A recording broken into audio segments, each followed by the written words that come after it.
how do you foresee AI's future in terms of the understanding the limitations? Because what you described is actually something quite diverse, plural, powerful, full of possibilities. But in the same sense, if it has this kind of like capacities, what is the capacity of AI, for example, to understand its limitations, and where are the limitations of AI in this kind of like complexity and creating commons, but also creating individuals? So you're asking mostly about the limitations of AI itself, right? As a set of technology where it cannot go, or the limits as maybe drawbacks in a way. In a way, what are the limitations of it in terms of like creating or like accumulating all the data and creating something useful out of that? Also, where is possibly the limits of its imagination? Because you also spoke about imagination. So, what are the limits of imagination on the AI-based thinking of it as a tool and as a system in a way? Yeah, that's really interesting. To me, the main limitations of AI are our own. AI, it's the same limitations that we do have at some point, because an AI system, for now, based on the tremendous amount of data that we can gather online and through our everyday movements, etc., is basically most of the time learning from our own biases, right? What it does terribly is that at the end, when you ask today's AIs actually to extrapolate and predict the future, it basically extrapolates, meaning it basically it gives a caricature of the past. So the way you bias your own data as human beings will be like terribly enhanced in the future. So the limitations of AI today, to me, is that it's getting itself as complex as the world it's supposed to describe.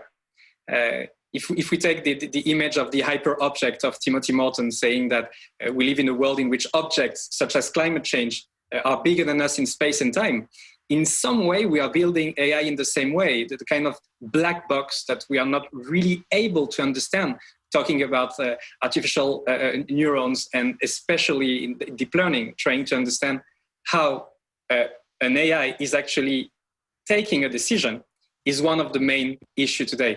So most of the people, and actually media, etc., will focus on the idea that the real limitation in the end would be the time in which we don't understand the machine, meaning the moment in which machine will surpass us. It's the myth of singularity, right? The moment in which machines will surpass us in any possible task, etc.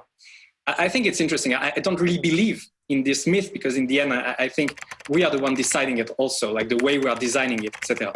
What I'm afraid of in terms of limitations for ourselves is that if we don't understand really the way the machine processes, it can have really damageable collateral effects. Meaning you will build a machine in order first to assist you in really simple tasks. Then you would see that it goes pretty well. So you would ask the machine to help you be happier. But to do so, you don't know what the machine will do. The number of tasks that it has to basically compute, process, act in order to reach the goal that you asked for. And this is something that Stuart Russel from Berkeley says really well, that in the end, the real problem might be there, that we cannot control the intermediary steps that the machine can take. So in the past few years, we've been tremendous progress in AI, right?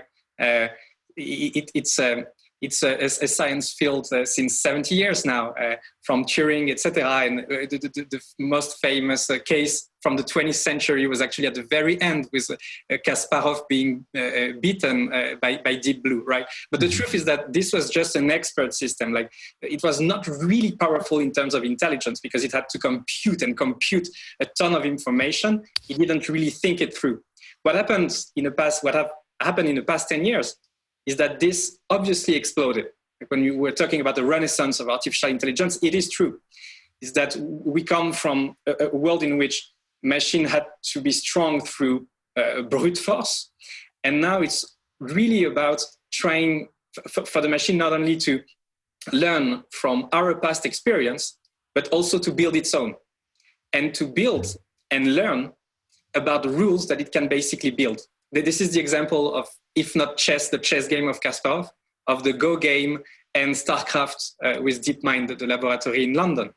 It's actually crazy. Like, you had the AlphaGo algorithm that actually beat in 2016 the world champion of Go, that is like way more difficult than chess. But a year later, you have another algorithm beating this algorithm. And this algorithm never saw any match. So that's the beauty. You had an algorithm seeing 200 million matches that obviously beat a human. And then you have a new algorithm that know nothing about past games, that just know the rules, but was able to play with himself, against himself, in order to find the best approaches and innovative capacities. And this is somehow beautiful and terrifying, because what it means is that it didn't learn from any human experience. Mm-hmm. It actually was able to learn from itself, fighting his best opponents, which is himself. So to me, this is kind of really fascinating. And what happens, I don't want to be too long, but with StarCraft in the video game today is also fascinating, because you go from the Go game that is obviously really abstract in terms of how to translate it to real problems in the world, into StarCraft that is a video game in which tons of players are playing online, and it kind of looks, even if it's really fictional, because you have extraterritorial armies and human armies, etc., trying to build like warships, etc., with economies in the end, like extracting minerals, building ships, etc., etc. But what you have here is like something that kind of look like our economy, and here again, the machine is better than us.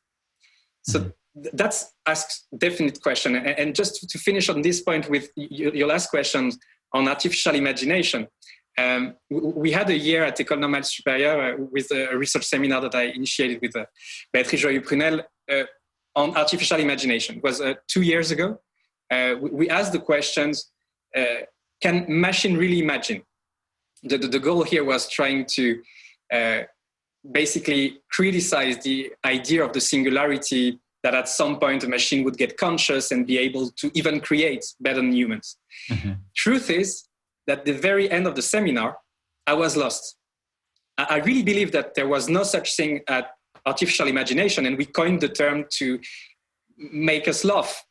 But in the end, what was kind of crazy, that at some point you had innovation in algorithms such as GAN, Generative Adversarial Network, in which AIs can play together, and they create new things. You can look online, I'll share that, portraits that machines are building and creating every day of people that don't exist, and they are just building it themselves, not getting inspired by past artworks or photographs. And at the same time, we kind of understand that our own human imagination, in the end, is also about combining past experiences, right? Like data. So can we say that machines are creative? I don't think so, because they don't intend to be. Can we say that they have imagination as a process of building images, new images that can be relevant for a specific demand? Yes, they can.